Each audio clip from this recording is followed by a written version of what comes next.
my name is Kevin, aka Chaos, and I'm doing this interview for PETA. I did one thing with PETA, and I just saw people reacting to it, and it was cool. I got a lot of hits on my MySpace about kids going, "That was really cool you did that. I didn't know you were a vegetarian," etc., etc. So I've been a vegetarian since 1993 now. So in about 92 when I started to go to university, a lot of my friends we started growing our hair and being really hippies, and it was more of a trend at that point. And then I went home and I kind of binged. I ate a lot of meat and I got really sick and I felt really bad, and I realized that it wasn't really good for me. I think in my case, it was a case of I stopped doing it and then I started doing it again, and I realized I felt how bad it was for me.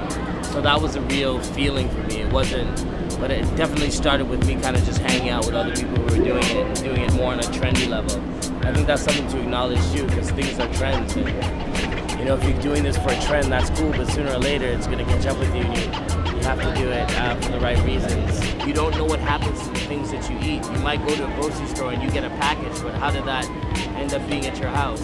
These are questions you need to ask yourself, because you're a part of that whole cycle.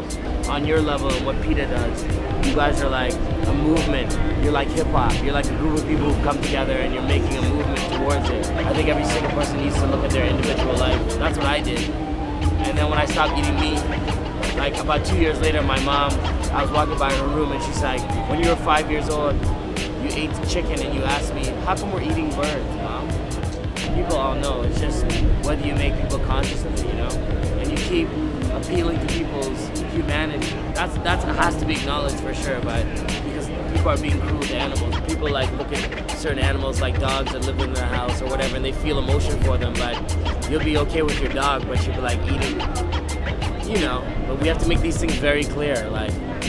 I'm sure if people started eating dogs, there would be a huge uproar across the planet. People would again, recognize, have a personal relationship with them, because they don't have, because people go to a grocery store and get a slab of meat in a package. They don't personally have a personal relationship with those things. So folks, don't be afraid of me. Come here. Yo, what's up? This is Chaos representing PETA. Check out our veg pledge. Go vegetarian. I mean it.